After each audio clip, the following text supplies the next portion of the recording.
We're up bright and early this beautiful Friday morning. Good morning and welcome to your perfect day start of the morning brief. I'm Coyote Okikulu.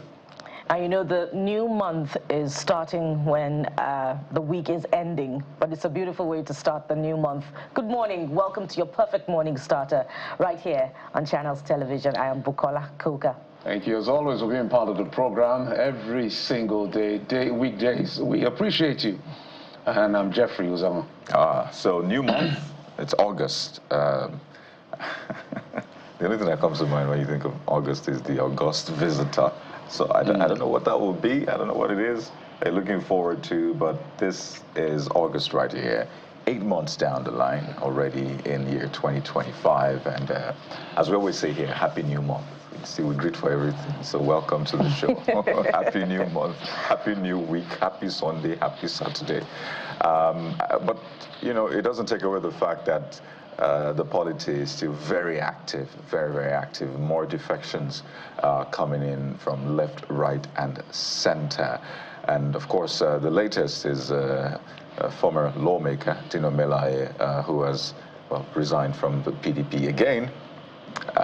And that's something you'll be hearing a lot in the coming days and weeks. Some of them, again, I doubt if I can count top 10 politicians who have not changed parties in the past 10, 15 years. And really, maybe there should be some sort of bet put out there. If you can count top 10 politicians who have not changed parties in 10 years, then you really deserve something. Because for a lot of them, it's nothing. It's not a big deal. Yes, there's a law that speaks to that, particularly if you're elected. But most of them just move as they want to. They always say it's the people. But again, the people don't really get that voice. So we don't know whether it's the people or not. So this is the latest. And this, of course, imagine swells the ranks of the coalition, the ADC, as it is called. The question is, who's going to be next to defect? Mr. Peter Obi has not left the Labour Party just yet, but the coalition says is with them in spirit in that sense, but in terms of physical membership is still with the Labour Party. So welcome to Nigerian politics, guys. Well, I believe that Nigerians are already familiar with Nigerian politics. Speaking of the defection, it really doesn't come as a surprise when you consider the traditional love of the senator, former Kogi senator, for the candidate of the People's Democratic Party in the 2023 election, and former Vice President Peter Obi. As far as Senator Dino Melaye is concerned, you could say that Alhaji Atiku Abubakar is the best thing that happened since sliced bread. So when the ADC talks began and the coalition adopted the ADC as its political party, it was only a matter of time, really, before Senator Melaye moved to the ADC. But, well, his reasons must also now be scrutinized, saying that the PDP has been unable to deliver the promises, you know, of Nigerians over the years. But we remember the theatrics of Senator Dino Melaye when he left the APC 7 years ago to the People's Democratic Party. As far as it was concerned at the time, the APC was a failed party. And I recall that song, Oh My Home, Oh My Home, Oh My Home. We miss his theatrics, by the way. As far as it was concerned at the time, the APC was also a failed party. So it's just, you know, commonplace with, you know, Nigerian politicians. And speaking of what's going to happen ahead and the implications of this, really, we also know that in the latest interviews granted to the press, that the PDP has begun wooing Mr. Peter Obi, the presidential candidate of the Labour Party in the 2023 election. We hear from former Minister of Information, Jerry Ghana, about, you know, apologies to Mr. Peter Obi, saying that the party made a mistake in 2023. But where was he at the time, you know, when things fell apart because the PDP failed to adopt a Southern candidate? Mr. Peter Obi had to take his aspiration to another party. So these are valid questions that must be answered.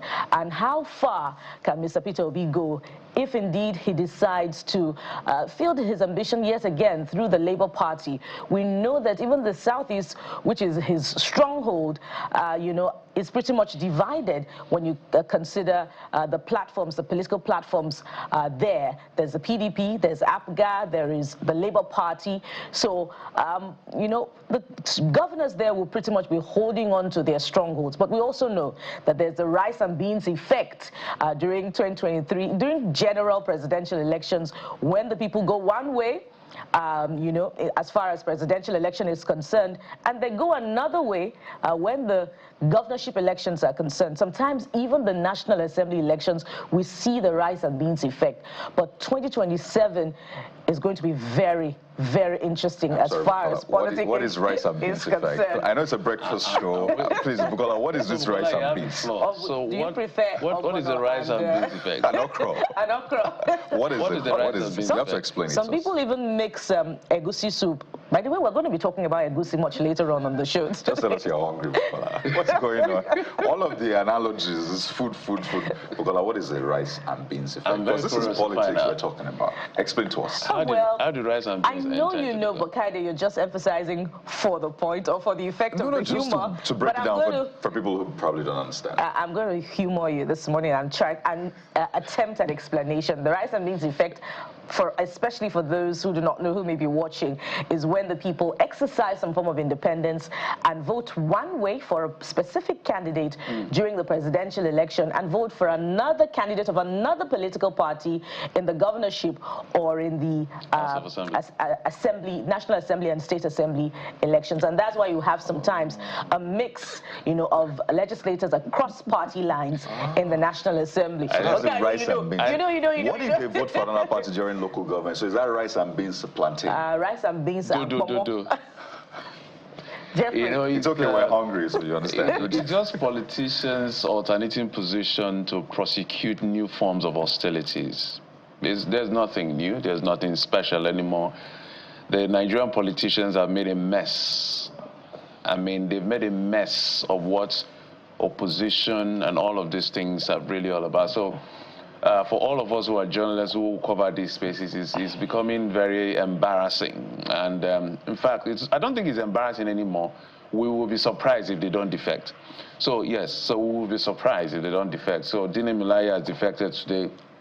More is coming. As I always say, the APC hasn't been tested without power yet. Then you will know that they are all the same at the end of the day. The PDP was tested with power for 16 years. They boasted that they're going to be there for 60 years. Well, 60 ended up at 16. And what has been left of the PDP right now, 10 years after, it's literally everything is in shambles. So someday the APC is going to lose election, and you will also see that it's just about interest, it's just about ambition, it's just about power. There's nothing anyone can explain to me. And these things, there's nothing wrong with it. For you to be ambitious, for you to want power, there's no crime in it. But don't come and be lying to us. It's about the people. That's where I pick a problem with them. It's not about anybody, any people, anywhere. It's about you and your ambition and where you want to go to. It's a valid reason to want to pursue things your way, the best way you see best fit for you to achieve your aim. There's nothing wrong with that. So leave the people out of the equation. The people are not interested. How many people the governors go to speak to, apart from the political class themselves? Let's even talk about even as low as, say, the lawmakers, maybe House of Assembly. How many people did they really go and consult in their constituency, do a meeting and say, if you want me to defect, raise your hand. If you don't want me to defect, raise your hand. So stop all these people talk. It's not the people. It's about you. It's about your ambition. It's about where you're going to, what you think will work for your interest. And there is nothing wrong with it. Because I was watching a video, I think I sent it on the group. A Nigerian married to a Ghanaian, this Nigeria-Ghana thing again. The Ghanaian was surprised because when the husband was telling her how Nigerian politicians were defecting, she was confused. She now came on in the video and said she wanted to confirm whether what her husband is telling her is really true. Because in Ghana, they have the NPP and the NDC. It's not people don't defect, but the way and manner we do it here. So she was trying to explain, she was trying to contextualize, like, okay, now that the NDC is in power, then the NPP will now be moving She was trying to process it. That's not a reality. A political culture shock. Yeah, that is Ghana here. Ghana is not far. Something away from here. It's here, small Ghana. I'm sorry, not small. But Ghana, you know what I mean? Population. Nigeria. But Ghana here. That came here, we did Ghana must go. Now they are saying Nigeria must go and all of that. Ghana here. Somebody is shocked that, why are we behaving like this? But that is the reality at the end of the day. But Bukola, let's not waste our energy on politicians defecting. Let's be surprised if they don't defect. I think that should be our reality right now. Because that's the pattern. There we go. And speaking of Ghana, there's been that pockets of protest in Ghana targeted at Nigerians living in Ghana. And you see some of the placards, some of the text on the placards aren't charitable at all. But it was great to see Nigeria's Minister of State for Foreign Affairs, Dame Bianca Ojukwu, visiting Ghana and having a conversation there, because it's really important to nip these things in the bud. Some will say, well, it's full-blown because it's almost a yearly thing. It comes almost like there's a season to it. I don't know if it's as a result of politics or local nuances, but it is said that the locals do not want Nigerians engaged in the informal sector. But a lot of Nigerians are very enterprising, so they get into the informal sector and boom, they're making a lot of money, getting a lot of business. So this caused the uproar, saying, leave this informal sector for us. Okay, we're still trying to manage, and then you take all of the business with all of your enterprise and stuff. So it was good to see the Foreign Affairs Minister of State there. And you know what she said? Or both of them said, with the Minister of Foreign Affairs, said, let's leave this war at Jollof War. Let's just leave it there and not get physical. As a matter of fact, Dame Ojukwu has done a fantastic job with helping to calm tensions in Ghana. And it was interesting to watch both ministers speaking on Wednesday when they said, as a matter of fact, the only war between Nigeria and Ghanaians is the Jollof War. And, they went back and forth about Nigerian Jollof being the best Jollof, Ghanaian Jollof being the best Jollof. And I'm sure we're going to have that, joke yet again on the program much later.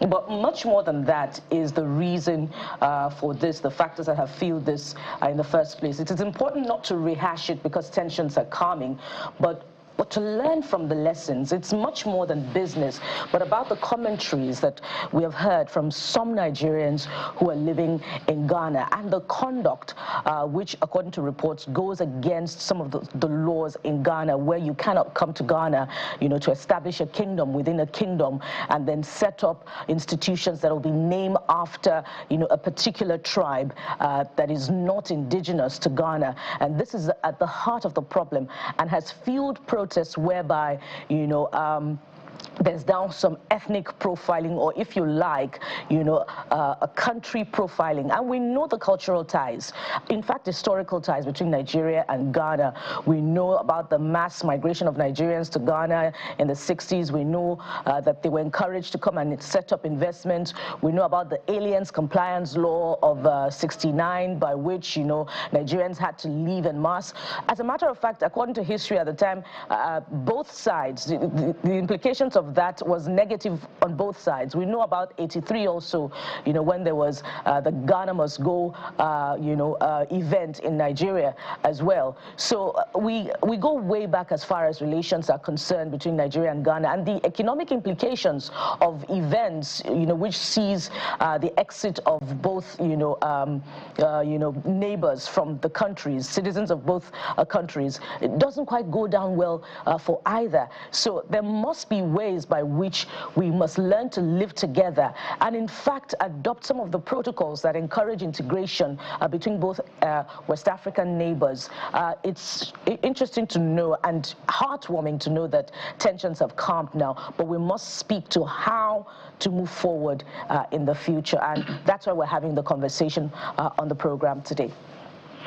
This is just well said, Bukola. There is no point for all of this. If people are committing crime, profile it as crime. If there are things you're not comfortable with, there are commissions, there are agencies of government you could call in to have a conversation. I feel very heartbroken when these things happen, when you go to South Africa, xenophobia and all of these things. We can learn from each other. We're talking about after And what is this protectionist thing about? I'm not just talking about Ghana. Now I'm explaining it. I'm exploring it across board. I always like to draw that comparison. Our entire GDP as a continent is still hovering around $3-point-something trillion, maximum $4 trillion. Why just one state in America can just subsume us in terms of GDP size? And those are the conversations we should be having, not this. I don't know. I know so separate crime from those who are misrepresenting. Please separate those ones from the good ones. If there's something about trade and enterprise, we can learn from each other. Some of our parents were taught by Ghanaians. Some of us are products, of our parents were a product of the tutelage of Ghanaians and people abroad. So there's always something to share and learn. So if we have to integrate, this is not the way to go. Certainly. We understand that this has tapered down, but just to give you a sense of what was playing out, and truth be told, this whole "they're stealing our jobs" thing, you find it almost everywhere. Even in the U.S., there's always in the UK, they protest. They talk about, people are coming in to take our jobs and all of that. But hey, let it just end with jollof war. Well, we'll give you some more updates on the situation in Ghana during the course of the show. But let's take a look at how the dailies are reporting the big stories today. We have someone joining us from our Abuja studio in a moment. Please stay with us.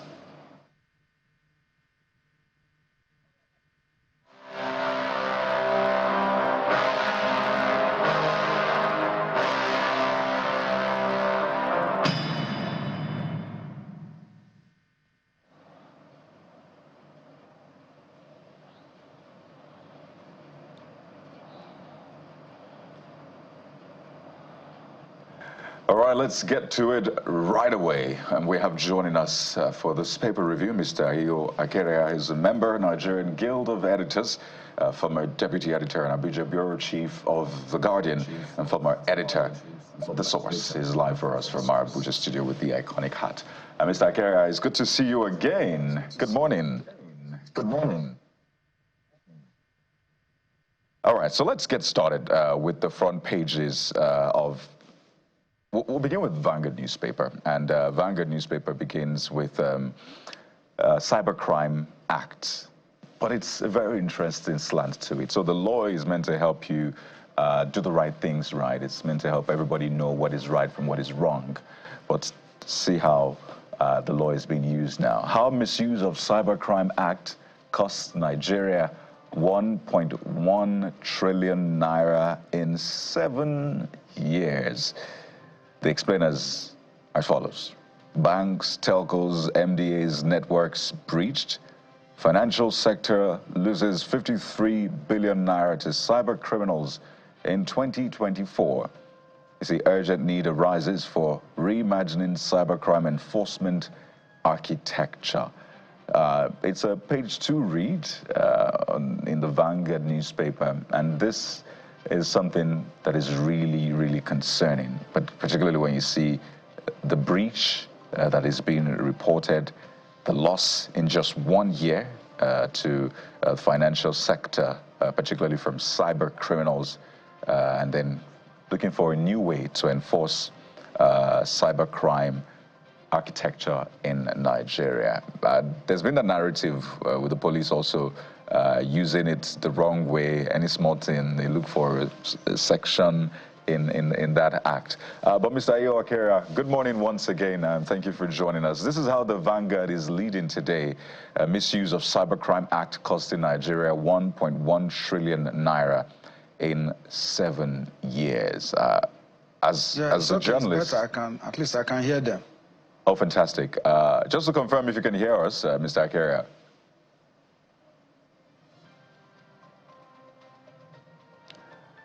Okay, not to worry. We're going to get that sorted and bring Mr. Akerea in. But just to mention some other stories on the front page. You see strike, that's top left corner, by the way.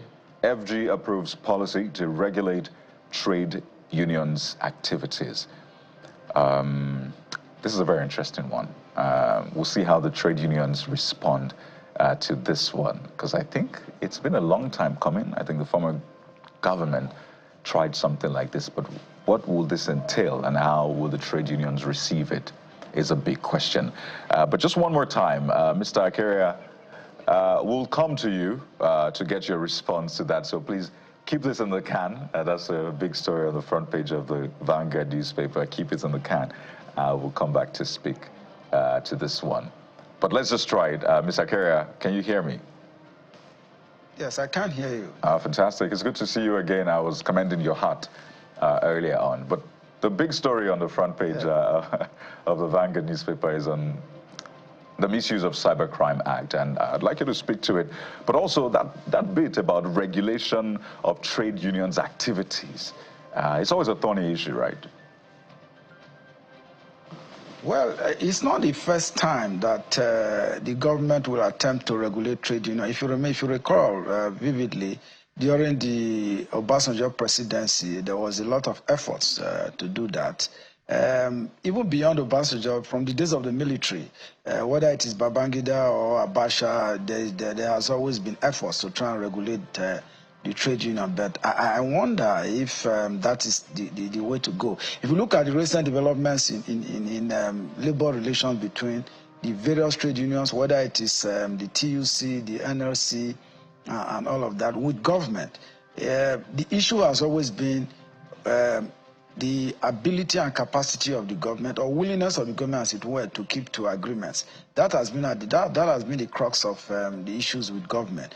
If you also look at ASU, the several ASU strikes, the accusation has always been that government is not always willing to keep to its own side of the bargain. So it is not now government is proposing regulation. Apparently, is to streamline and to maybe hamper trade union activities using legislative action. I do not think that is a good step to take. It is even undemocratic, because the trade union itself is a key component of enhancing and developing democracy in any nation. So if the government is contemplating that, I do not think that it is the right way to go. It sends the wrong signals, very negative as it were.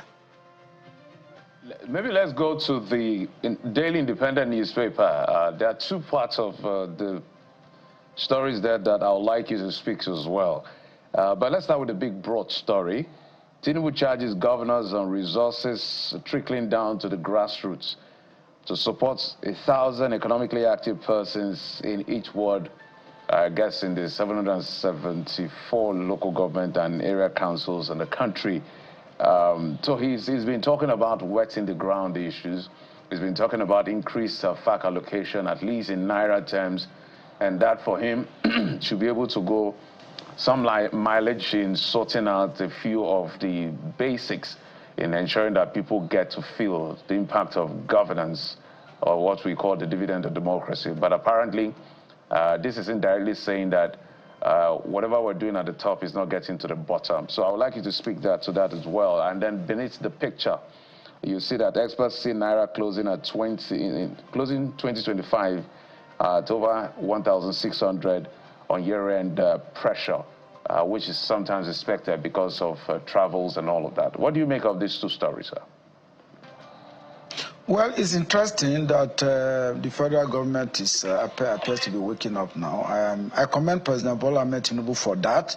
It's a good step to take at this time, particularly with poverty sprawling across. Don't forget that various reports, whether it is World Bank reports, UNEP reports, all of them, point to the fact that there's multidimensional poverty in the country. So for me, it is a welcome development that the federal government is now looking at, actually trickling down the huge resources that is accruing to this government at this time as a result of the deliberate economic policies of this government, which most Nigerians are saying that has increased poverty in one hand, while also benefiting the elites on the other hand. So perhaps the president now, through the National Economic Council, is now looking at this. Again, the pressure that is coming from the opposition political parties, I want to trace this to some of the pressures, really, that the federal government under the APC administration is not doing too well. They are not using the resources to the benefit of the majority of Nigerians. So targeting the 8,110 wards, I hope I'm correct with those figures, targeting 1,000 individuals, Nigerians in the wards, where, to try and drive direct economic impact and move them a bit away from poverty. I think that is the way to go. If this is seen through, indeed the benefits will be huge. It will have ripple effect. So for me, it is a good development coming from the federal government. I'm sure Nigerians will applaud this. There are other intervention programs in the past. We have the NAR Fund, Nigerian Education Loan Fund. We also have the Social Investment Program, which seeks to put money in the house of Nigerians. But much more beyond that, I would have thought that what the government should look at much more critically, because the indices that is driving the current poverty level basically is the pump price increase of fuel and insecurity, which I think the government, because I read a report yesterday where the government is also charging the governors at the subnational level, the state level, to do more to stem insecurity in the country. If that is done, more farmers will go we have access to their farms, and when more food is produced, that is going to drive down prices. So that is one critical element. And then, of course, fuel to transport the finished products from the farms to the consumer side, whether in the urban areas or in the markets. So these are areas that the government needs to look at very quickly. And then you talk about the other issue about I'm sure the question is about Forex, if I get that right. Or maybe you can just put me through the second question, please. Yes, it's about the report that because of pressure, year-end pressure, we will likely end the year with the dollar, naira to the dollar, coming to about 1,600. We revolve around 1,005, oscillate around the hundreds of the 500 around there. Yes, the government, in fact, that was also part of the outcome of the National Economic Council meeting yesterday. The government is talking about stabilizing the forest regime. To some extent, if you look at it, particularly from the beginning of this year, it has revolved around 1,530, 1,570. So if the government, is thinking of really sustaining the macroeconomic stability around the forest regime, most Nigerians are not impressed that we are doing even at that figure. But if worry now is that if at the end of the year we are going to do 1,600 to the dollar, then that is going to be quite devastating. Yes, while the government is making effort to put more money in the hands of Nigerians, the question, which is very critical, is what is the value of the money that you have in your hands? We have much money purchasing very few commodities and goods. So what the government needs to do is, again, to focus more attention in not only stabilizing the forex exchange, but it's also to raise the value of the naira such that its purchasing power can be enhanced and strengthened. I think that is what the government would be looking at this time. But anything short of that, I think that if by December, which of course is the period for the festivities, where most Nigerians will be making purchases, if you earn money and the money cannot purchase much for your family or for yourself, then I think the effort is almost futile. Well, let's go over to another paper yet again this morning, and that would be Leadership Friday, which leads with, something that we focused on pretty much yesterday, but it appears that we can't emphasize it enough. It's the continuing nurses midwives strike. And take a look at the front page of Leadership Friday. Many critically ill patients are being rejected, says UUTH Chief Medical Director. There's one rider there that, gives a whole lot of insight. It paints a mental picture of what may be happening, not just at UUTH, but in other state-owned institutions where the strike is continuing. It says, we were caught unawares because we never anticipated the negotiation would fail. We were not prepared for this kind of emergency. Now, take note that prior to the commencement of the strike, a whole 15-day ultimatum was issued to government to attend to their needs. And right here, we're caught in the middle of the strike with so many emergencies and pressure on healthcare institutions in many states of the Federation. How much importance does this say about government attaching to the welfare and indeed of Nigerian patients and indeed the welfare of the very important medical staff who take care of ill Nigerians? Mr. Igu. Well, it's a tragic development that after 65 years of our flag independence from Britain, as it were, we are still confronted with very teething, basic primary health issues, whether it is at the primary health care level, of course, which is a complete failure.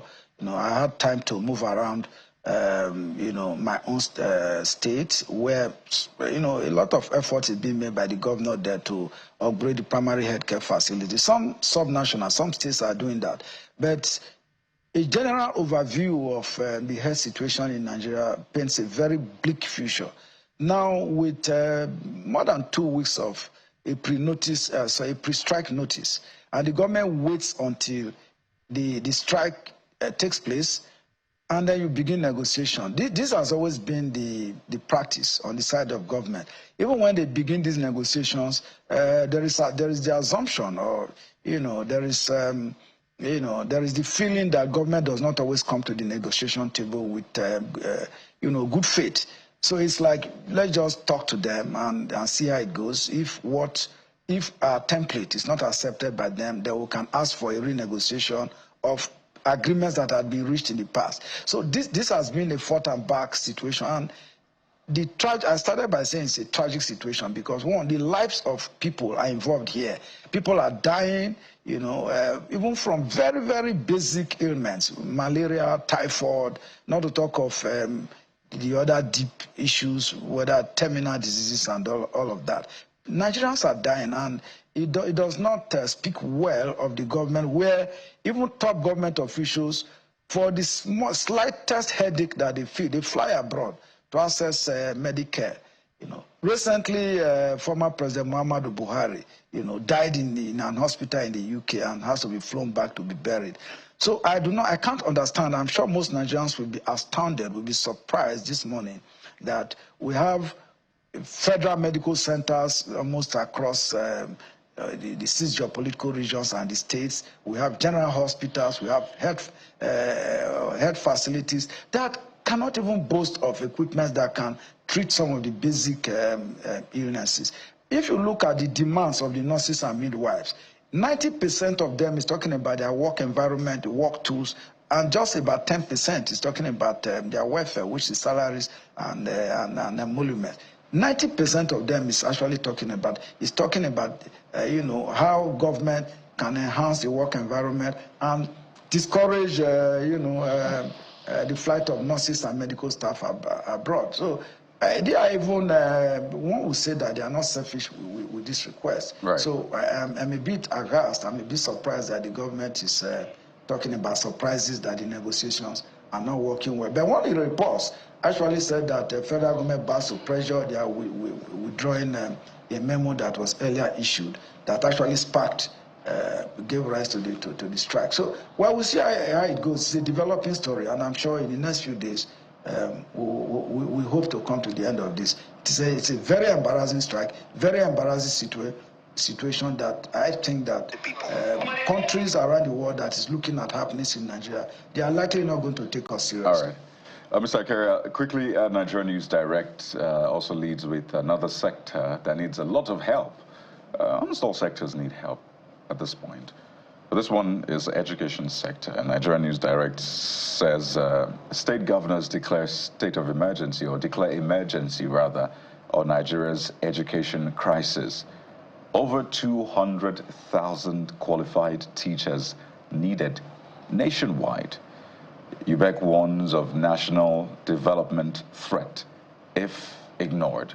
So yeah, we're still discussing the health sector, but there's a very present challenge in the education sector as well. And these are really vital sectors to you know, to the life of a nation, as it were. Over 200,000 qualified teachers needed. But the question is, how do we get those teachers? Because the average student probably doesn't want to go to a college of education and say, I want to go to a university. But we still need teachers from primary, secondary, even to the tertiary level. We need qualified people who are happy. So is there a way to hack this? Because it looks like a lot of people who choose teaching are people who have tried other things and they say, you know what, this is my fifth choice. Let me go to teaching. So they're not really happy sometimes, some of them. Well, I will respond to this from a two-pronged approach. The first is why do we need such numbers of teachers, you know, in our educational institutions? Why are people not encouraged to go to the classroom to teach? First and foremost, I'm aware that the welfare condition for teachers across the country, whether it's at the primary school level, secondary school, or even the universities, is very, very abysmal, is poor. On the average, a primary school teacher earns 70,000 naira, 75,000.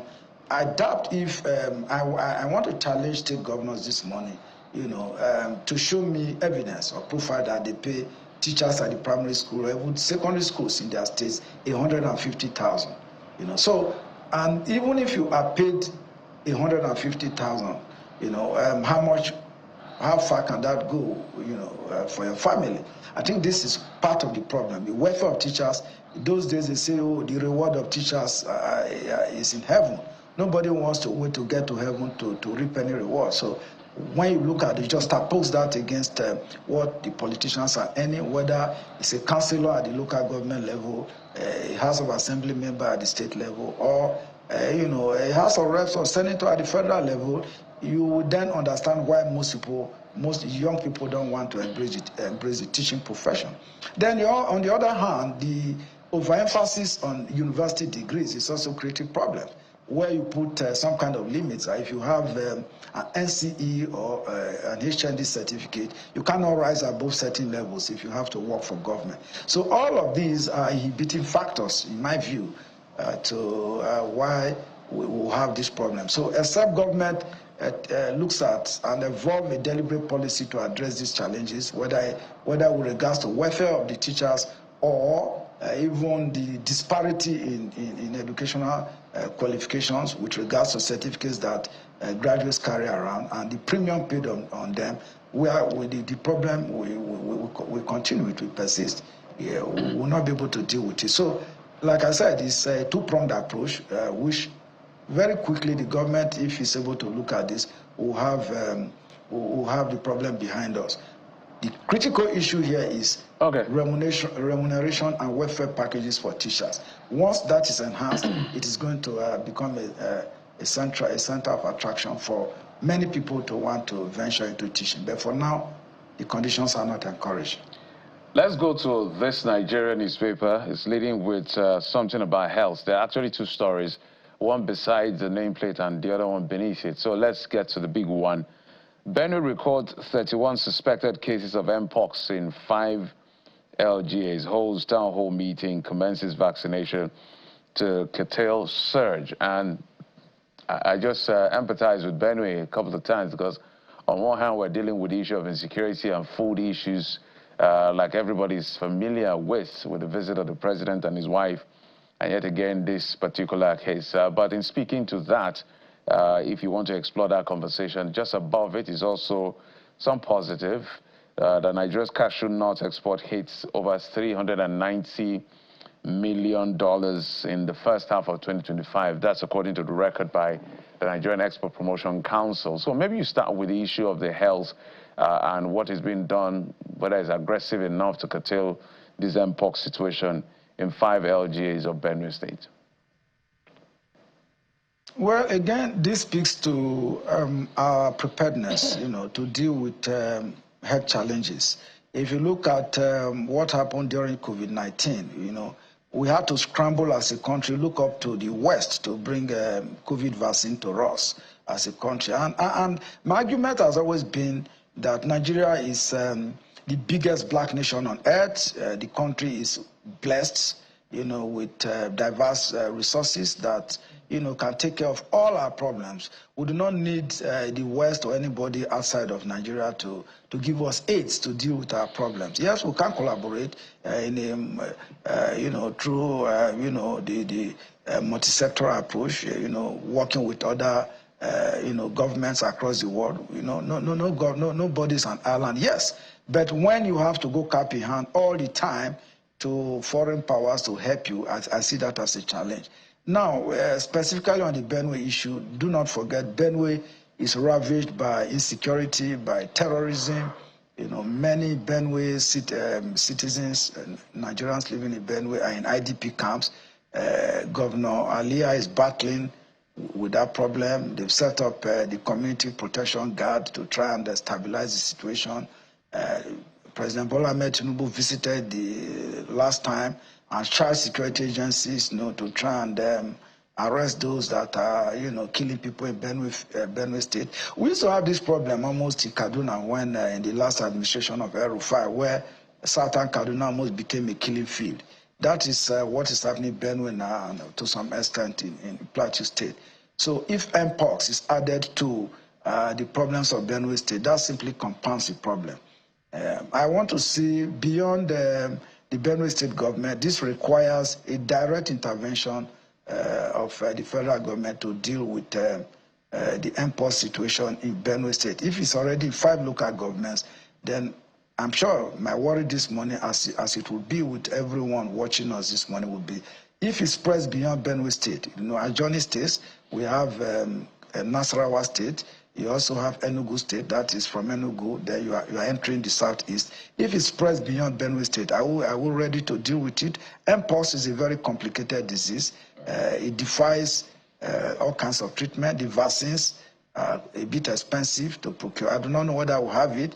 We have a very competent minister, Ali Pate, who is the Minister of Health, and coordinating Minister of Social Services. I hope he will develop a strategy to deal with this once and for all. But much more importantly this morning is also to protect our borders. Some of these diseases that find their way into the country, the foreigners bring them in, or Nigerians who also travel outside the country, maybe to some African countries where the disease is prevalent. They come in and there's no proper check, medical check at the border, and then they come in. Sometimes they import these diseases to us. So for me, there's a need to strengthen our border vigilance such that, particularly ensuring that health officials at our border are able to carry out routine and regular checks on visitors and Nigerians who are crisscrossing our borders, to ensure that we nip these kind of problems in the bud. But very importantly, as I said earlier, the Benue situation calls for immediate action, and that requires the direct intervention of the federal government. Well, Mr. Akaria, we have to thank you for your interventions this morning, quite succinct. We've been speaking with Mr. A.O. Akaria, who's a member of Nigerian Guild of Editors, former deputy editor and our bureau chief of the Guardian newspaper. Thank you for your time, and wish you the very best. Thank you very much. It's a pleasure to be here. So that's a look at the front pages, but there are issues that we must not take our eyes off, and we'll bring you some of them in a moment. Please stay with us.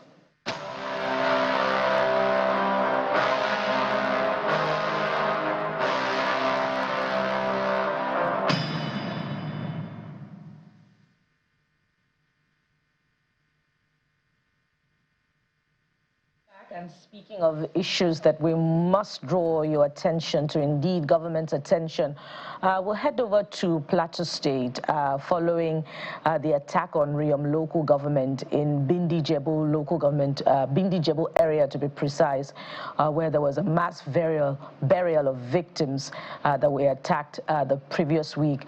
We'll also gather that the youth groups there are drawing attention to the humanitarian situation there. Following that attack, women and children have been taking up shelters in makeshift camps where there is very little to eat. And we know that, following prior attacks to this time, thousands of people in Plateau State have taken up shelters in churches with very little supplies to go around as well. Let's get a sense of what the plight of displaced persons are in Plateau State, and then we'll be right back.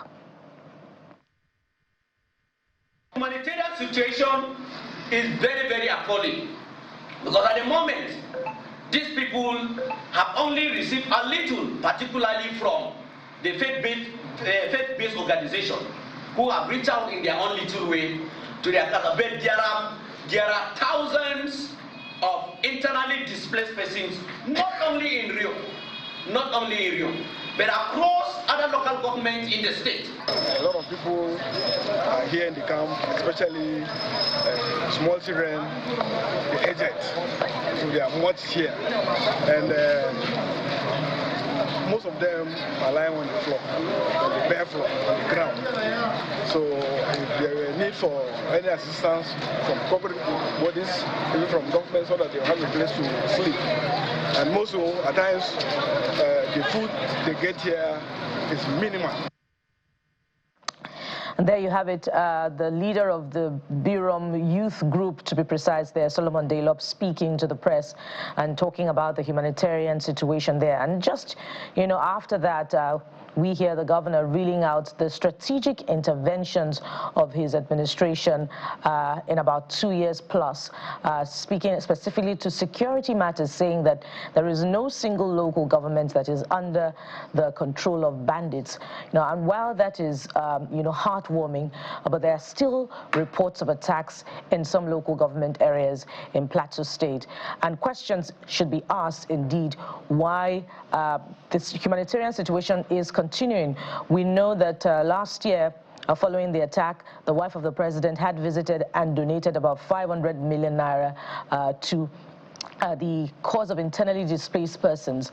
And, you know, not too long ago, she has visited yet again and donated 1 billion naira. And we must ask why the humanitarian situation persists, why there are no interventions, why there are no, you know, provisions for better conditions of living for them where they are, or that they be moved to other areas, or the reconstruction of their homes that were destroyed, or perhaps even the provision of security, empowerment of local vigilantes, you know, to be better equipped to protect them in their homes, for those who remain in their homes, or how they can even be resettled in their homes with proper security provided and reconstruction of their homes. These are questions that we require answers from the Plateau State government, perhaps through its commissioner for information. There must be accountability in the disbursement of those funds. Kayode, Jeffrey. At the end of the day, nobody sets out to become an IDP. Life happened, and they found themselves in these places. But it's very heartbreaking that when people find themselves in these places, the least that government can do is to say, we couldn't sort out the issue of securing you, but now that this has happened that we could not prevent, now you're here, we'll make you, you know, fairly comfortable. Maybe not excellently comfortable, but fairly comfortable. I think that's the least that can be done. It speaks to the issue of value for human lives. And we've talked about this over and over and over again, that our value for lives is very poor in Nigeria, and perhaps the continent, if I may say. But since we're here, now we're talking about our country and our locality, let's stick to where we are. The value for human lives is very low in our country. So this is a clear litmus test. The people, they were attacked. Some family members were killed. Now they've been displaced, relocated to a temporary location for shelter. The least you can do is to make sure they have at least 2 meals, proper meal a day, have access to basic sanitation and hygiene and medical care. These things are not as expensive as they want to make it look. It's not that expensive. So that is where the value for human life comes in. So all of the issues about, oh, thanks, that no local government is under the control of any terrorist or bandit, that's fantastic. So hold that record on one hand, the people you have in IDP camps. So this is a call to the governor, Caleb Moftwang, and everybody in authority within the state to say, look, the people in, that have been affected in Riom are saying the condition you put us in is getting worse and, you know, by the day. So the least you can do, send supplies, send everything that can be sent, and make people accountable. Get daily reports. I'm sure there's a commissioner in charge of these things. I wouldn't know. but there should be someone in charge that reports to the governor. So when we see these kind of things, you verify and find out what exactly is going on. It's already bad enough that they are bereaved. It's already bad enough that they are not living in their homes. The least you can do is to give them a little comfort. Value for lives is what we're advocating here. Guys. And it's not too much to ask for, really. Just looking through what was donated, ₦1 billion, over 1,000 bags of rice and the rest. I mean, you go to even places where there's a bigger humanitarian situation and you see the kind of coordination that comes through. Yes, it's never a good place to be, but at least we can make things better for them. So this is a call to those in charge to ensure that those who are affected as a result of the attacks first are taken care of now, and they are returned back to their lands, their homes, because that's very important. They can't stay in the IDP camps for life. All right, so we need to provide security and ensure that they go back to their homes. But we touched on this earlier, just to show you pictorial evidence of the movement of Mr. Dino Melaye from the People's Democratic Party, a party which he has belonged to for years, where he's left and he's come back, but now he has left again. I don't know if he has left for good now, but now he's joined the ADC. No, not APC, the ADC. He had joined the APC before, but not this time. So that's Senator Dino Melaye now, getting the membership card, I believe, of the ADC. Interesting times for the political class, Bukola. According to your rice and beans, aka carried one addition to it. I didn't add for one, I had plantain. I didn't add plantain to it. It's just the political hot hair we're seeing. But we may excuse them for this year, 2025, to see what the ADC is bringing to the table. But from next year, though, their true strength will actually be measured because, for instance, now the Anambra election is just a few months away. So how much can they put themselves together to be able to pull off any stunt?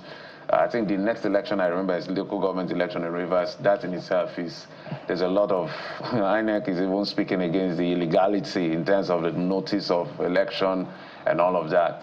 So perhaps it's the next cycle of election, off-cycle election, in Osun State and in Ekiti State, we'll be able to know whether the ADC has come to displace the PDP in terms of political stature, or this is just hot hair and big noise. I like to use the metrics of Nyesom Wike to measure political power. How many governors can you bring to the table? How many local government chairmen? How many House of Assembly members? How many National Assembly members? So that is in Nyesom Wike's metrics of measuring power and how you are influential in this space. So maybe we'll use that metrics. Whether the people who support them is a different kettle of fish. They even have an issue about their leadership. I heard a gentleman has declared that he's now the national chairman of the party. I just thought, come on, guys. Well, we hope that it's just interesting times. Bukola. We wonder if it's a wise decision and what it would do with the political future of this very popular senator in the coming years and months. What does this say? What will the coming elections say about the political structure of the ADC? We know that pretty much the Labour Party defied the obvious odds and the normal political calculations of 2023 with the performance of its presidential candidate. But we didn't quite see a repeat of that performance at the state level when the party presented governorship candidates. Their candidate didn't quite perform that well. So we're looking at the ADC closely and see how it would perform, particularly with the litmus test of the off-cycle elections that are coming through pretty soon. We'll talk about Anambra in November, the Ekiti election next year. How will the ADC perform? It will be a huge test. The outcome will prove indeed its weight, its mettle in the political calculations and alignments of the landscape of Nigeria in the coming months ahead of 2023. So we'll see how that plays out for the ADC and indeed for its new bride, Senator Dino Melaye. Oh, there you go. For you. Pun bride or groom now? If you like groom. Okay, there you go. So that's a look at least some of the political movements in Nigeria. But we'll take a quick break now. When we return, we're heading over to Ghana. Now that Nigeria's Minister of State for Foreign Affairs has visited, what is the situation there with the protests and all of that. We'll be joined by someone who's in the know from Ghana. Please stay with us. We'll be right back. Welcome back. Let's talk about what's playing out in, we can call it neighboring Ghana, but there are one or two countries before Ghana, but we always call it neighboring Ghana because we're big brothers by many sides. But it seems to be this friendly love sometimes gets out of hand, you know, and then we see a situation. So as a background, we see people protesting and using the, you know, signage of Nigeria must go. I'm sure you remember the Ghana must go situation in '83 under Shehu Shagari's government. And so time and again, these things happen. We've been at each other, aliens in that sense, trying to expel one another for whatever reason there is. And this has generated some diplomatic tension. But our Honorable Minister of State for Foreign Affairs, Bianca Ojukwu, had gone to Ghana and, you know, they've doused that tension. But we need to get to the crux of the matter, why this happens as much as it happens and what is playing out at the background. But the best persons to tell us this are people that are Ghanaians themselves. So give us a backstory. We're being joined by an honored personality with Star FM and the PR strategist, Sog Precious. He joins us virtually from Accra, Ghana. Welcome to the program. Precious. Hi, brother. How are you? I'm very well, Precious. Good morning and welcome to the program. You know, naturally they say when we land in Accra, they say Akwaba, but I will only say good morning for now. But let's just talk about what you make of what is playing out between Nigeria and Ghana. Maybe give us your own understanding of the backstory here. We're brothers. We do things together. We banter. We're at each other. But when things degenerate like this, we need to have an inner room conversation. What exactly is going on? Okay, thank you so much. And I'd actually want to greet everyone that is watching Channels TV today. Yeah. So I think on Tuesday there was a demonstration right here in Ghana, where the demonstration actually was built from a few happenings that has happened in recent times. It actually drew from the recent killings that has been happening, abduction, killings, and also one of the highlights that has brought this about is prostitution. I mean, it is one of the highlights of the demonstration. And so away from the killings, prostitution, amongst many others. But I believe that the protest sent a message, and the message was very clear that Ghanaians are kind of fed up with some characters or some Nigerians that are living in Ghana. I would state for a fact that lots of Nigerians in Ghana are actually living in the country and our good behavior. I personally would attest to the fact that I have a few Nigerian people that are very law abiding. Myself, I manage a Nigerian comedian right here in Ghana, Paramount, who is doing splendid for the country. But I'd like to also highlight that lots of these killings and these prostitution accusations are very open and clear that Nigerian names are actually leading. And I think this is one of the reasons why the Ghanaian community actually thought it wise that they would have to protest. I think one of the highlights of this entire protest is in recent times, there was a video that went viral where there was a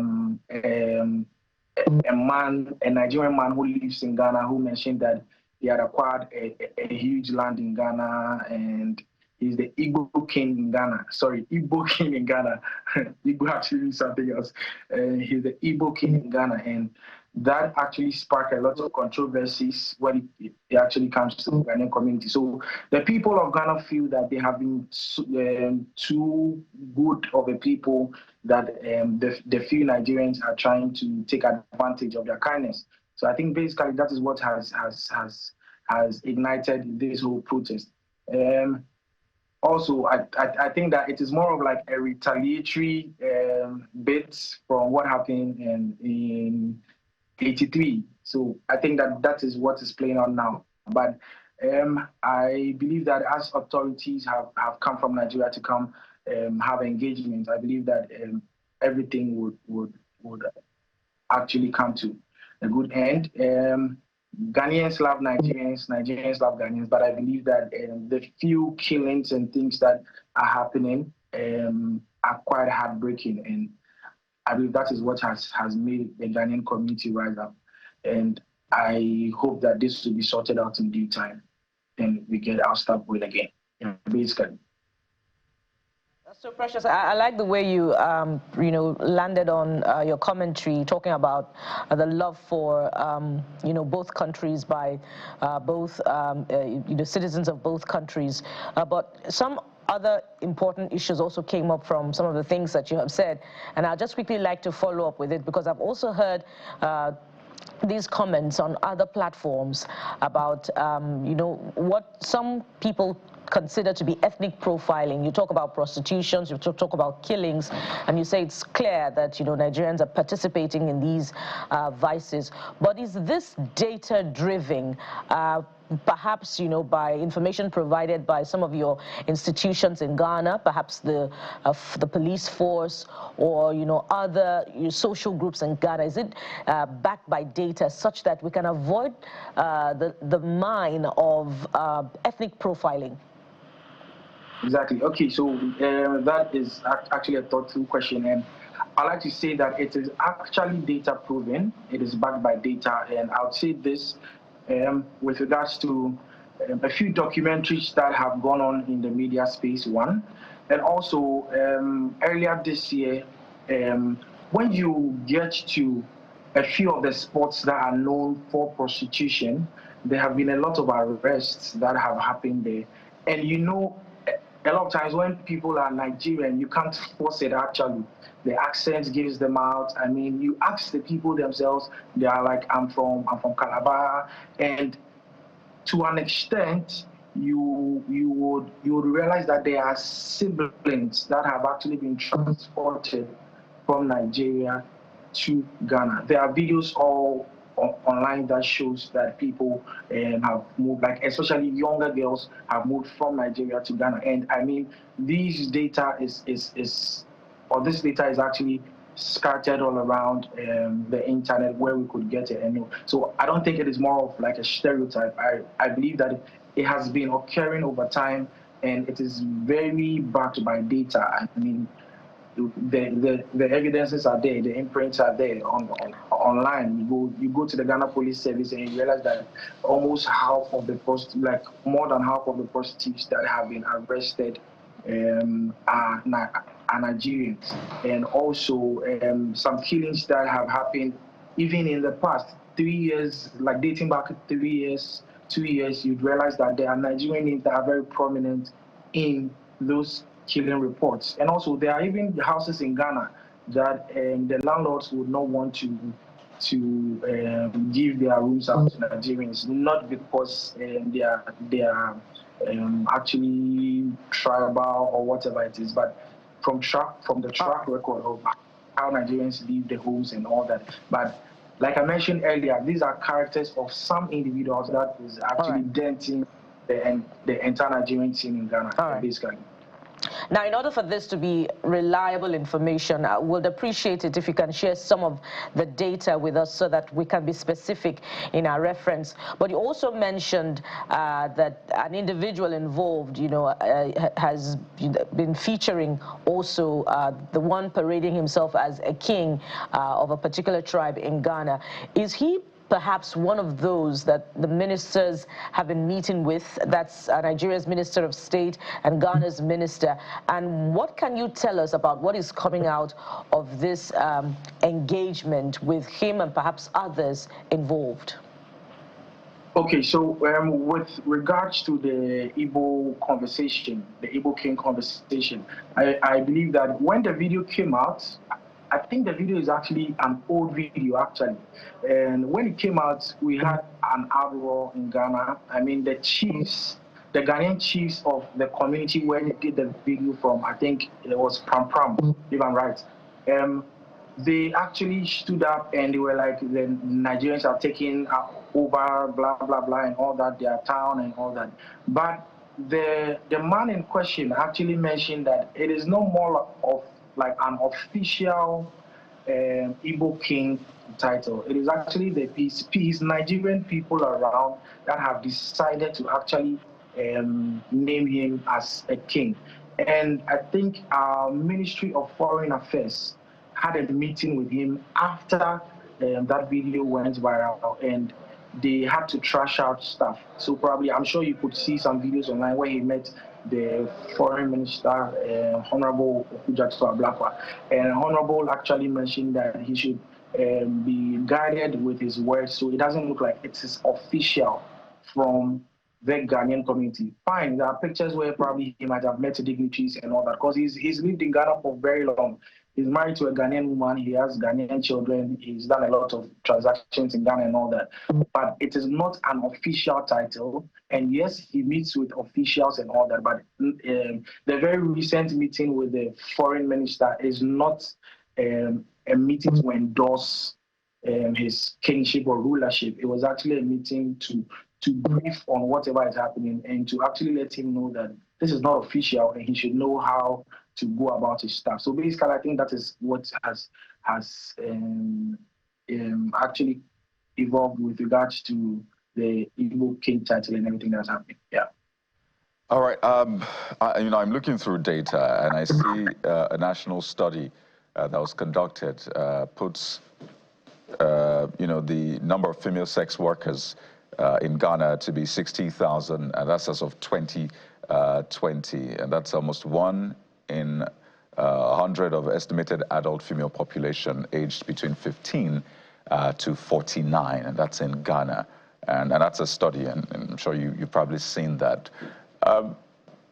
Now speak to us about the demand, because there wouldn't be supply if there isn't a demand. So really, is this a challenge about the so-called sex workers, or the men who have a very high appetite for it? And I'm trying to use the right words here. So shouldn't that be the real issue? That why are you making demands? Because if there's no demand, supply is going to dry up. I'm sure you appreciate that in economics. Okay, so I think I didn't hear the question entirely, but I heard you mention demand, especially when it comes to the sexual workers bit. I don't know if you could be actually clear about it. I apologize, I didn't hear that well. No problem, I'll take it again. My question is on, yes, the demand bit, because it looks like the attention is on the women, which, by the way, is widespread. And I give data that there's about 60,000 plus sex workers in Ghana as at 2020. It's a national survey that was carried out, and it's not just isolated to people of a certain national, the Ghanaians as well in that survey. So I want you to speak to the demand, because there are men who are demanding for it. So shouldn't the attention be on those people who have a very huge appetite for such ventures? I think it is a general thing that sexual immorality is on the rise. It's actually on the rise generally, and I think that is basically what is making these demands actually rise.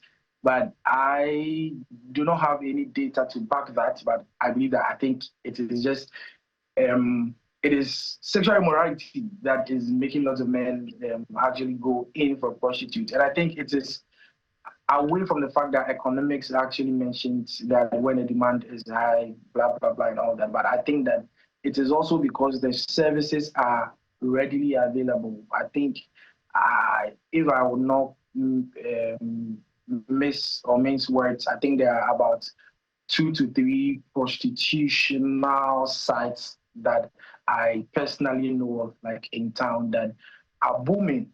There are places that take as high as, I can't mention, but I mean, it is actually in demand. But all these are things that the government in Ghana is actually working very hard to curb. And I believe that in due time, when everything is in place, it would actually be sorted out. basically. I don't know if I answered the question though. Well, sort of, but I'm saying that in the thinking, in the conversations that have been going on, is there a line that says, what about the people demanding for it? Because I imagine that the sex workers, who can be from any nationality, I've seen data pointing to Burkina Faso, Cote d'Ivoire, of course, Ghanaians would have a majority of that. So why isn't the conversation also saying, you people that are going there, you should not go there. They are not forcing you to go there. It's not under compulsion or duress. Nobody puts a knife to their neck or a gun to their heads. You get what I'm saying, and that's the point. Is there a conversation to also balance it and say, demand should stop, stay in your house? I think I've not actually heard any direct conversation or communique that is mentioning that people should stop going to these sports or to actually stop demanding for these services. But I believe that the religious bodies in Ghana are actually doing that, preaching against immorality. I mean, preaching against unprotected sex. I mean, trying to let people know that prostitution is actually not the way and all that. But I personally, I may be wrong, but I personally have not heard any initiative that is actually going directly mentioning that don't visit these prostitutional sites, reduce their demand, or don't. I mean, I've not heard anything directly like that, but I think I have seen campaigns on the other end of the givers of the service that should actually not be giving out prostitution or be going to prostitution and all that. But for the demand, I beg to differ. I've not had any agenda or any campaign like that, basically. Precious, maybe it's a free market situation, free service, free for the person who wants to demand, free for the person who wants to give. It's a very notorious conversation in that direction. But let's talk about something we can actually explore, which has to do with the trade. We talked about, to help us understand, is there also the controversy or the antagonism against people that are doing petty trading, you know, small businesses in Ghana? Because we've heard that they've said, look, some of these informal sectors, why don't you leave it for us? Why are you all over the place, Nigerians? You want to take off even our informal sectors that, you know, we used to drive the enterprise within our space. You too want to come and, you know, populate that space and subsume us. Is there also a fact in that part of the story? Okay, so I think as far as my memory can serve me, somewhere early last year, it was not last year, it will be last 2 years, I think there was a communique that went around that people, foreigners, not necessarily Nigerians, foreigners that are actually trading in Ghana would have to get some kind of accreditation, which actually is everywhere. Now, we know the Nigerian factor of business. I mean, Nigerians are very domineering when it comes to business. They try everything to actually get you to buy from them. So there is actually a focal marketplace here in Ghana called Circle. Circle, we sell everything that's sellable, but what's dominant there is actually the sales of phones. And I think somewhere last year, there was a ban on lots of the shops in Circle because they didn't have the necessary accreditation, or they didn't have the necessary documents to sell. And you'll be surprised that when the shops of the Nigerians were closed, virtually about 60% of business was closed there.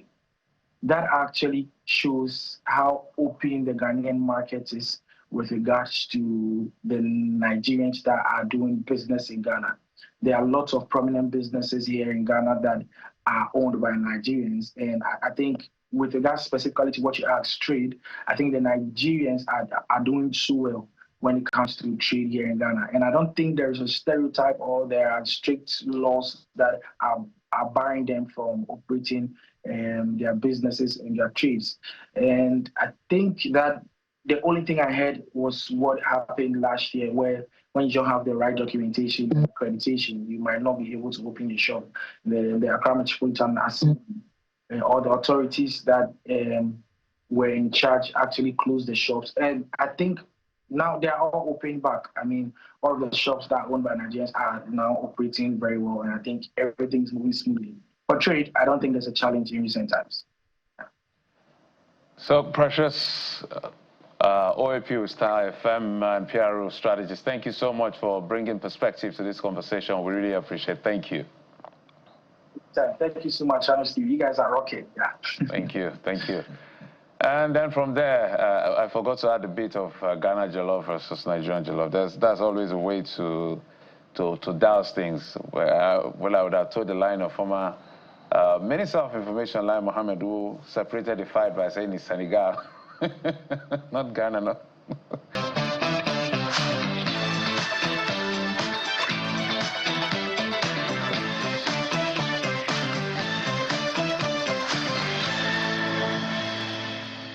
Anyway, and here's the trader beating. It's Friday. Let's take things easy. And that's why we're going to be talking sports. The Tigers have yet again done us proud, advancing to the semifinals.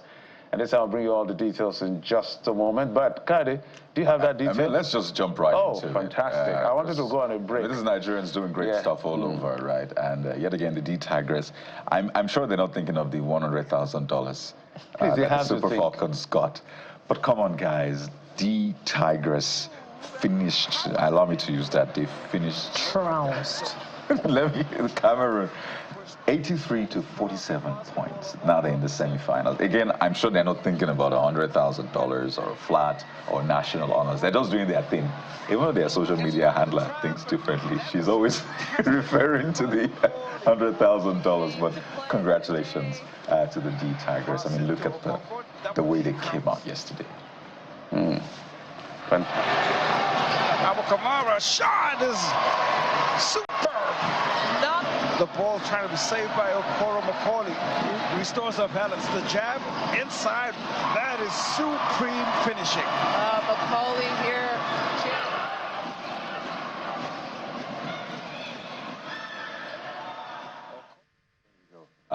So these are Nigerian women, you know, doing great stuff.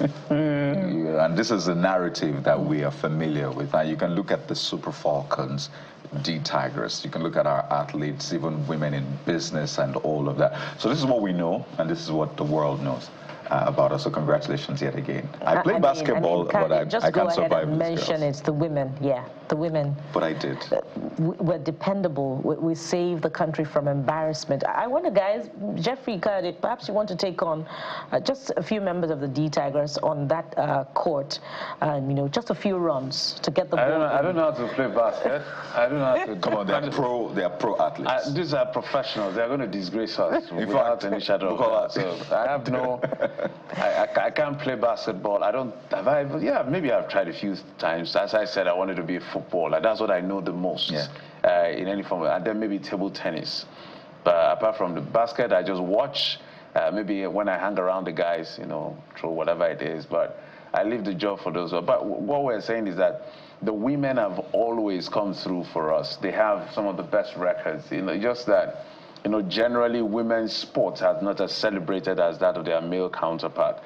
So now that the Tigers have advanced, and I want to believe, I'm hopeful that they should win this tournament and then come home. Let's see what will come from the presidency this time. Perhaps it may not be up to $100,000. We may never know. But something substantial enough to say we encourage you. The whole idea, I know there was that debate about that amount, but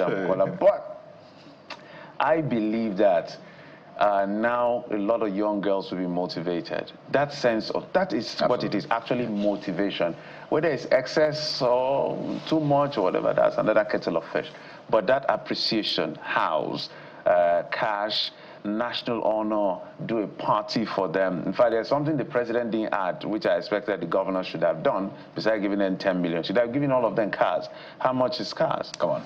They should have given all of them cars. Jeffrey. So. Well, no, we'll cross that bridge when we get there. For real, man. How much are the cars? Go to these government houses. I think what they got is fantastic. Their cars will be fantastic. Yeah. We don't know what the D Tigers would get if they won this female Afro basket championship. That if they win. Maybe a little less. us maybe something equivalent to it, but you know, the point must be made about the inspiration that the women keep bringing to Nigerians time and again, and particularly to young women their age. We just finished talking about how some people may be misrepresenting Nigeria in another part of the world, very close to us here, but this should provide inspiration to young women out there that they can actually make something very meaningful of their lives. They can be ambassadors on a large scale, on the world stage, you know, putting Nigeria's map on the global map and making it distinct for something exceptional, rather than, you know, making Nigeria infamous for a vice. And so, you know, the word must be put out there that you can be a little more than, you know, just on the very low level of life. And we have inspiration from the D-Tigers, from the Super Falcons, who, by the way, are having the time of their lives right now, with, you know, brands hosting them because they gave us joy. We need to host them as well. So we need more of Nigerian women, and we need more investment at the grassroots for these talents to show up. Bukola, there you go. Bukola should help us get one of the Super Falcons. Now, can we commit to that? We've had them. We can have as much as possible. But get us one of the Super Speaking Falcons. of Nigerians doing Nigeria proud, Egusi is going to space. Oh, yes. And that's a conversation we're having next. In case you're wondering what this is about, just wait with us. Egusi is going to space. No, let's say it the way it's supposed to be said. Egusi goes to space. It's the title of a book, right? Yeah. Or a movie. Egusi goes to space. So stay with us. We'll be right back.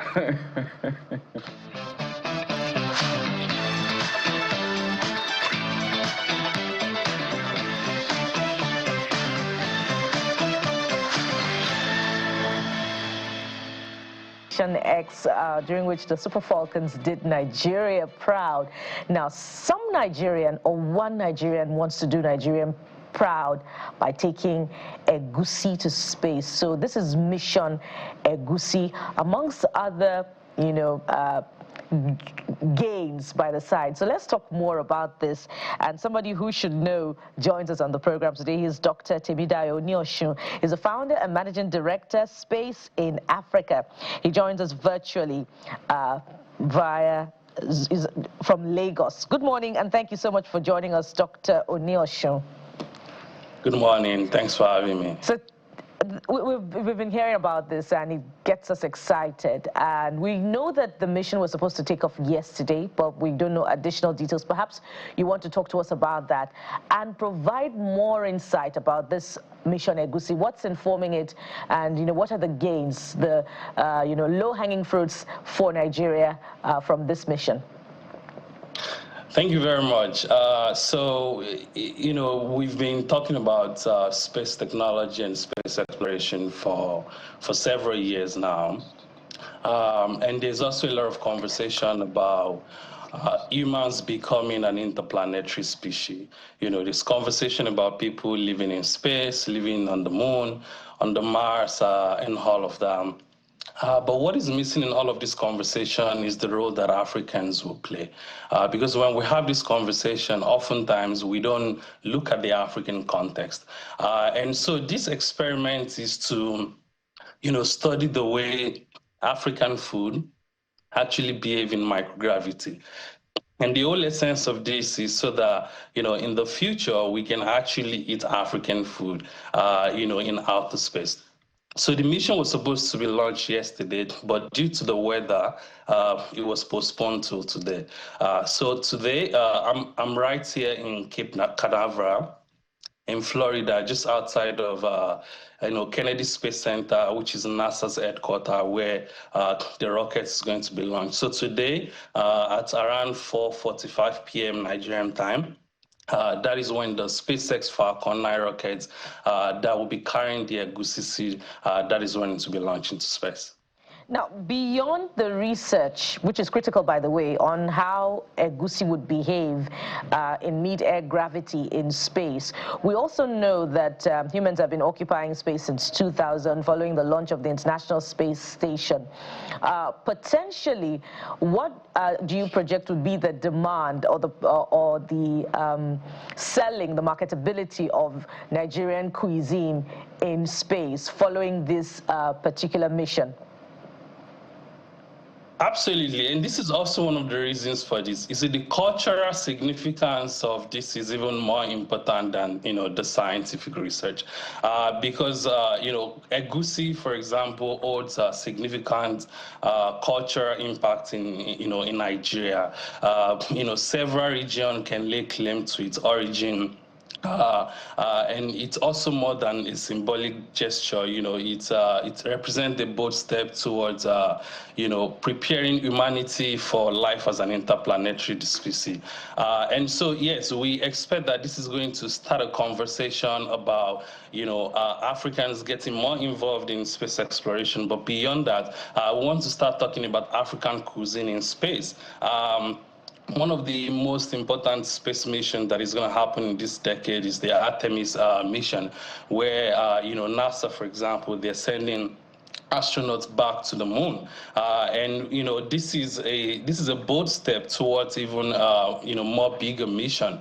We're talking of people actually living and working in space, and in all of this conversation, we want to be talking about the role that Africans will play, not just from the scientific point of view, but from the cultural perspective. So whether it's in terms of, okay, what food are we going to eat in space? If over the next couple of decades, some Africans find themselves living and working in space. I mean, we saw, the Nigerian, that went to space, a few weeks ago. So these things are happening, and, they will happen in the future.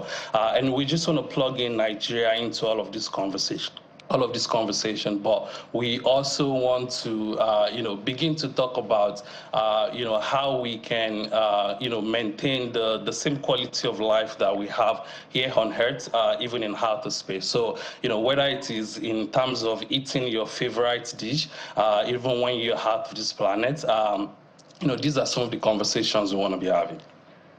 So it's quite profound, and right now a lot of people may not see the big picture. What is being done culturally and scientifically, but I'm sure you really do understand that this is going to be a big deal in the future, given the how everyone is trying to advance their own. We are now trying to use food in form of our culture now to drive this. But I wanted to find out, in terms of buying from those who are non-Africans or non-Nigerians, how are they buying into all of this? What is their level of curiosity? What exactly is the conversation? Because there's a part of us that is talking about this in case we find ourselves there, we have something we can associate with, we're used to. But there's the other part of properly exporting it, where somebody who wasn't born, what doesn't understand it, cannot adopt it as their own, delicacy in that sense. Yeah, I think the global community is also, they're very curious about some of these things. There's been a lot of experiments, on, a lot of Western food in space, but this is the first time that we'll have something, especially from West Africa, going into space, and even sometimes beyond the actual research, this also play into agricultural diplomacy, and as you can see on social media and everywhere, this is like the first time people are really curious about space in Nigeria. I mean, Nigeria has launched satellites and all of that in the past, but people could not connect with this. But, when people hear that we're sending food, especially Egusi, something that they probably eat almost every day, when people hear that, they could connect to this, and, they can see that space is not out of reach for them. If Egusi can go to space, so can they.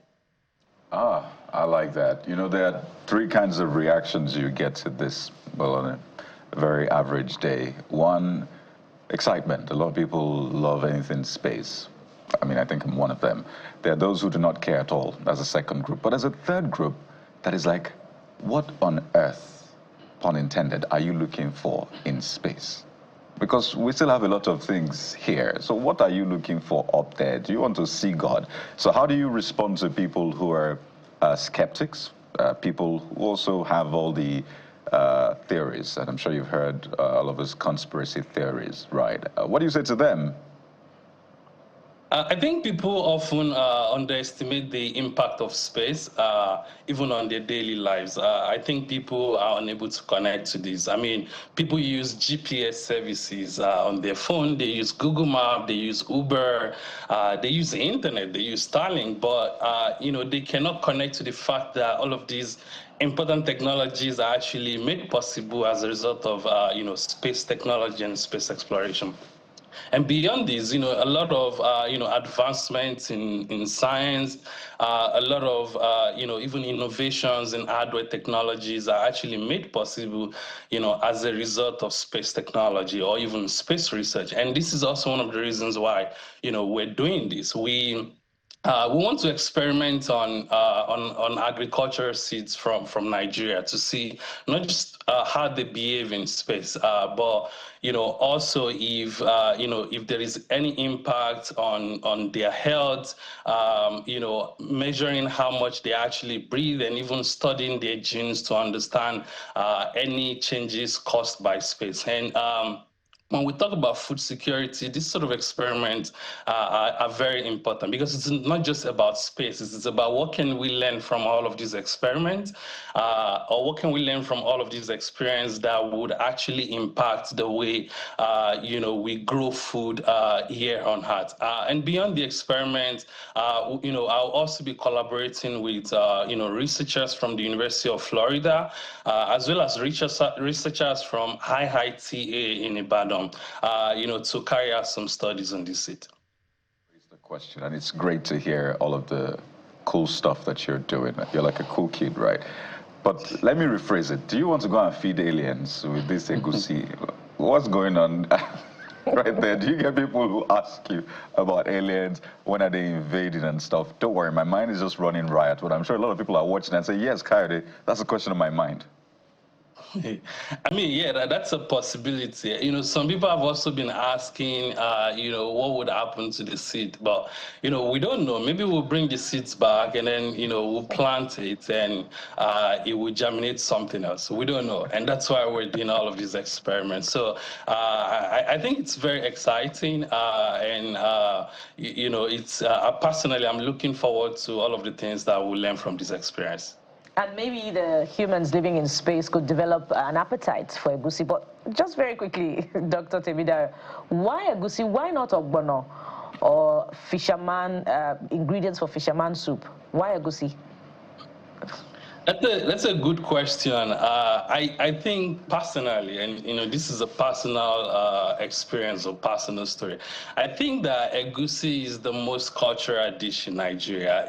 Everybody eats Egusi.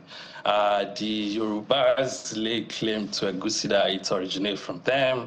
Even the Igbos also, they do the same. They say, Egusi is from Igbo land. So a lot of people lay claim to its origin.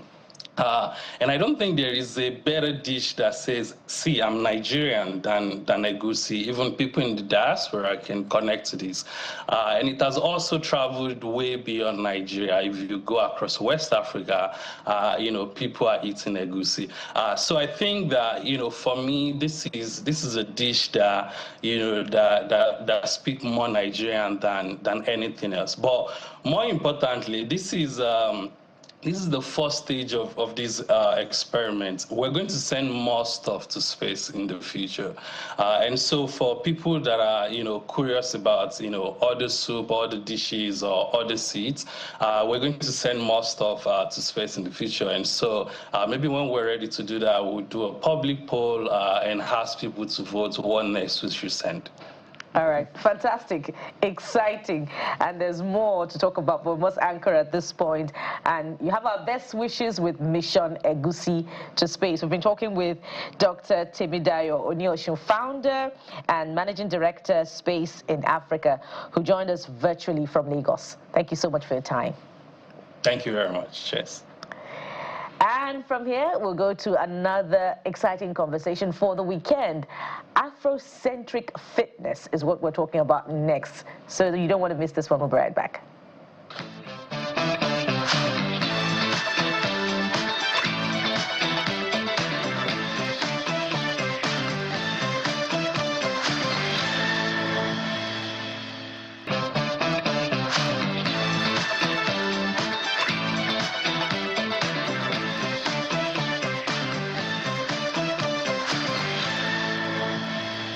Some Egusi seeds may be going to space, but don't worry, we have a lot more back here, which we're going to be digging into this morning.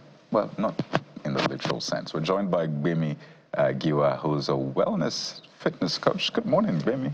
Good morning. It's good to have you. I'm sure you listened to the Egusi conversation. So let's settle this once and for all.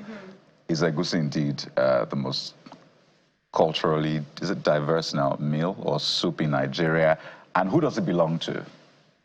Culturally diverse, I think that is subjective, but I think it belongs to Yoruba people. I'm Yoruba. That's where I stand. I rest my case. Jeffrey, do you agree? That is Igbo people. To be very honest, I do not know where the name Egusi even comes from. I think I don't even trust Google to give me the right answer. Google is not as indigenous. I think it sounds Yoruba. Yeah, it sounds Yoruba. If you ask me. I think it sounds Yoruba. Egusi, the slang, the inflections sounds a bit Yoruba, but I think it's well distributed across Nigeria. Everywhere you go, whether you are in Akwa Ibom, you're in Rivers, you're in, of course, Yoruba land, you are in the West. I don't know what happens up north, whether Egusi is a thing. I don't know. Good but point, I think we can actually say Egusi is a Nigerian food. Who it belongs to? I think let's just settle that fight. It belongs to Nigeria. No. But anyway, it belongs to Nigeria. It's a good to add to the conversation. I think I like how the Igbos prepare their Egusi, which is very. How many ways is it? Bukola, so let me interview you on this one. It comes with that very yellow color and the vegetables, the unique vegetables that they add, and the accidental obstructions, that they like to, add to their soups. Makes it, a little bit more rich, and delightful to serve with, the accompanying. Carbohydrates. So I think I like how they prepare theirs, and we know, of course, that contention will go back and forth. But as far as I wanted to ask you a question. We give it to our southeastern and southern brothers. I wanted to ask you how many ways can Egusi be prepared? They also use Egusi as stew. Right? So how many ways, you're the woman here, how many ways can Egusi be prepared? There are quite a number of ways that it can be prepared. It can be prepared bland without vegetables. Before we leave, leave out of the conversation. Speaking of diverse ways, there's another brand, from the southwestern part that comes with balls. I think it's called Boshu from Ogun State in Nigeria. Baby, we have taken competition in your industry, obviously, because we have other... We have chefs. I tell you, right? I can cook Egusi, by the way. Okay. Wow. Very well, yeah. Anyhow you want it, I can cook it. Now you're showing up. No, I can cook it because I can cook it fine. I don't know if there's an opening. I'm screaming. But I mean, the reason we're having this conversation is to walk Nigerians through healthy meals that are local to us. A lot of people think healthy and they're thinking lettuce, cabbage, which is, by the way, also local to us. We grow them here. But then our Egusi can also be healthy. Absolutely. Our eba can be healthy depending on how you eat it. And you're doing something about that. You're making our meals a healthy option in that sense. And you do this top 5 thing, and I'm seeing eba and okra, and I'm like, so I can actually do this. So walk us through this journey. What is the inspiration behind it, and what have you found out with our meals? Yeah, absolutely. So I'm someone that has always loved to be healthy and active, and I didn't live in Nigeria for a while, and I just thought, the only way to be healthy is to eat salads and eat smoothies. And then one day I was just like, I'm tired. I actually cannot do this anymore. And then when you actually start studying the science of nutrition, you realize that we actually have really healthy, nutrient-dense foods. The issue is a lot of our cooking processes, the frying, the way we want to portion it. Like growing up, when we would eat a plate of jollof rice, right? The rice would literally be this big. It's a mountain. And then 2 pieces of meat on top, right? And then when you think about that, that's definitely not a balanced plate. So for me, when it comes to looking at Nigerian food, we're looking at food that's actually nutrient dense because our plants, our vegetables, our produce is great. How we cook them and how we plate the food. So it's balanced and it supports our health goals. Fantastic. So there's nothing wrong with our food? Zero. Thank you very much. So you need to take that to the bank. Now, portion control is the devil that is in the detail. Because yes, when people serve rice, the rice takes 90% of the plate, and people don't think you're. So we eat to fill our stomach in that sense. So people don't. If you give them small portion of rice, they think you hate them. Disrespectful. Thank you very much, particularly in parts like what's going on. Like what's this? After this. So how do we handle portion control? What should be on our plate?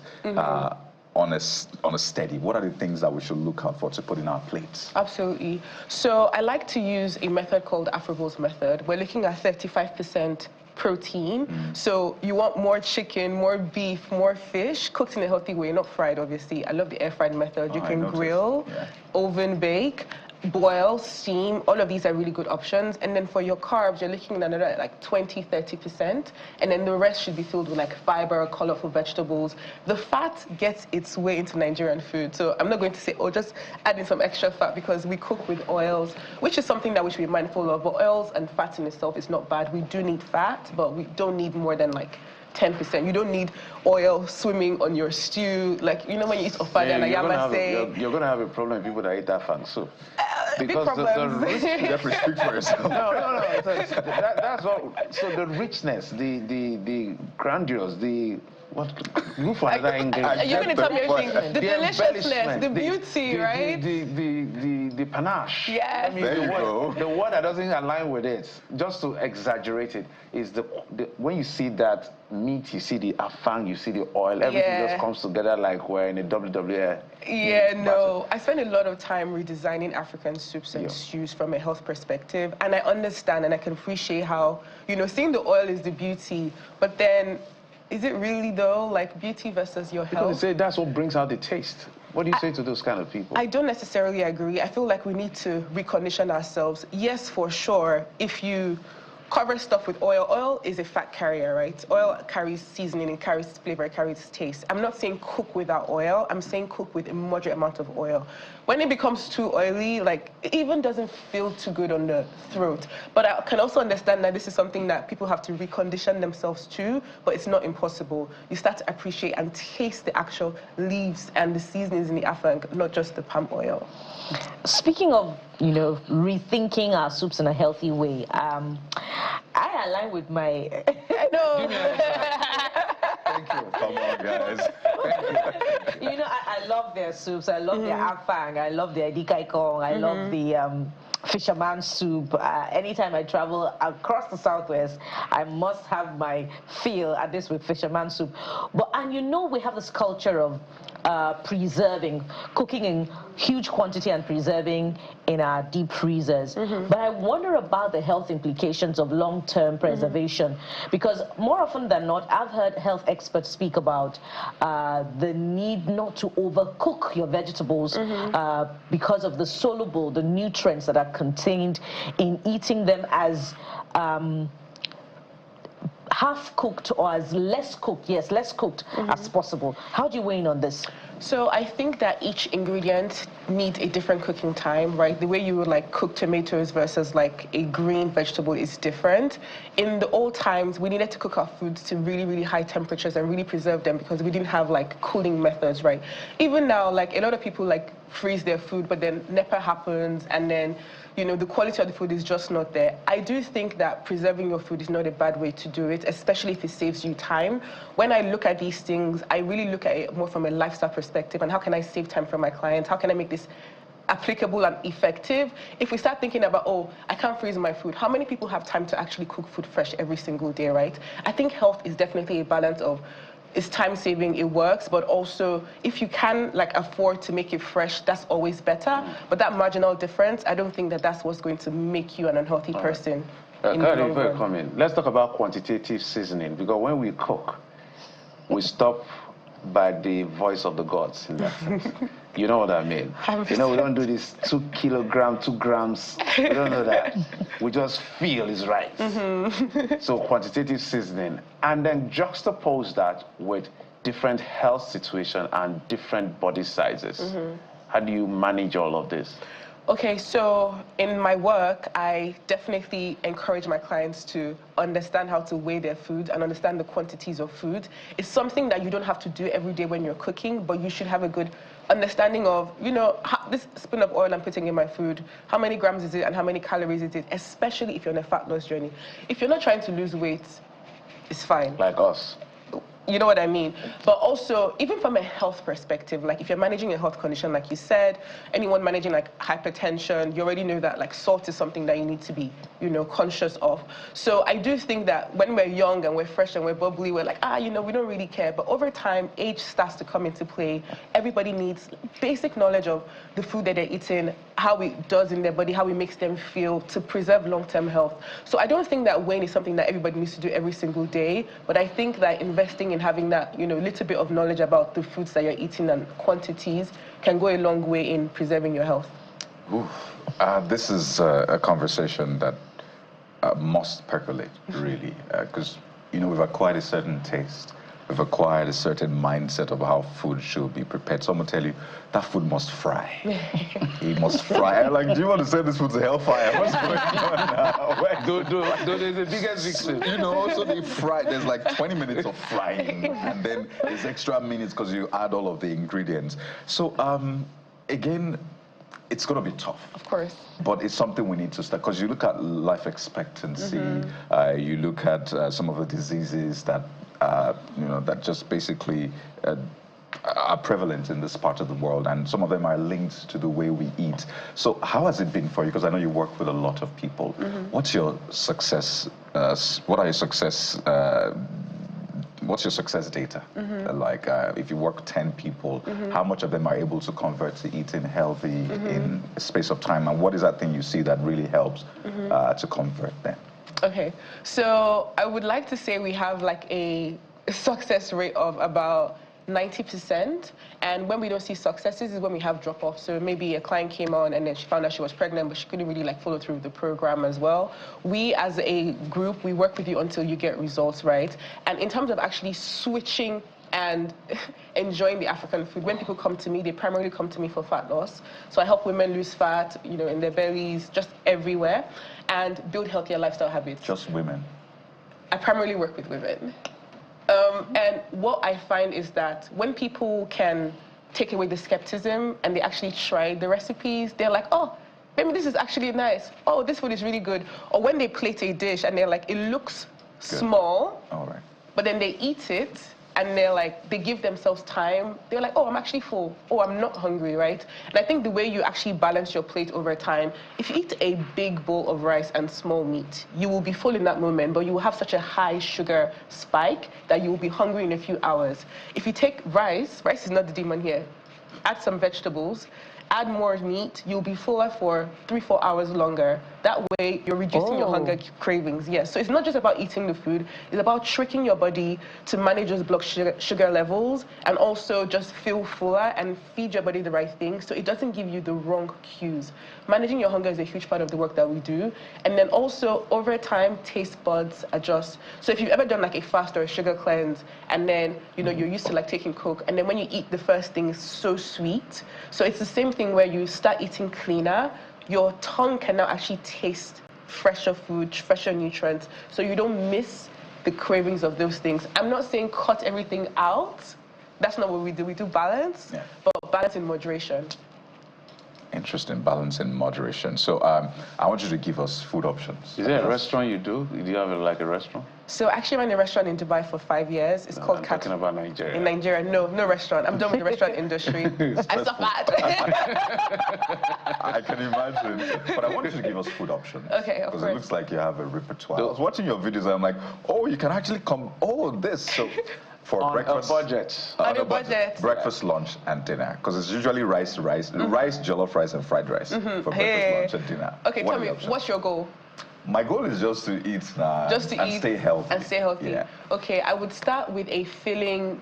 I mean, I'll give you 2 options for each meal. Right. So I like moi moi. I think it's balanced. It has some protein, it has fats. Pair that with either oatmeal, some Greek yogurt. That's a balanced meal. And that thing for breakfast, yeah. And that thing I really enjoy for breakfast would be something as simple as, you can even do everybody loves bread and egg, right? So you do a slice of toast, some eggs, throw in some veggies in your eggs, have that with tea. Breakfast done. For lunch, we're looking at jollof rice, grilled chicken, a bit of salad, or my personal favorite, eba. Correct. I love eba. Have a bit of eba. I was hoping that would come through because the initial list was sounding boring to me. I didn't hear no, that's for lunch. Some people are just... Eba and afar. afang. Fufu and afang soup. Okay, fufu and afang. Yeah, I'm not a big fan of fufu. I did not know that on the 1st of August, some people disgrace themselves. Then dinner. For dinner, in a good way. I really like warming soup, so pepper soup will always come into like, I love pepper soup with a bit of maybe yam, plantain. You know, I can wash it down with a little bit of something light. Something light. Yes. Well, it's a Friday, so something light all the way. Baby, it's been a pleasure speaking with you. Thank you so much. I think this has been really enlightening. And for a lot of people watching out there, you can use our meals to stay healthy and stay fit. So this is a conversation we'll still have in the future. But we've been speaking with Bemi Giwa, all-round chill person, wellness coach. Thank you for your time. And of course, you can catch her online. You can see all of our content online at Bemi Giwa, right? Yes, at Bemi Giwa. There you go. So this is where we anchor today. I'm very, very hungry. I'm telling you. So I pity that pepper soup because I'm coming for you. But thank you for being a part of the show today. I'm Kayode Okikilo. And don't forget, Bimi says eating right gives your body the right cues. Join us again next week, same time. I'm Bukola Kuka. Enjoy your meals in moderation this weekend, but have fun. I'm Jeffrey Uzoma. Bye-bye.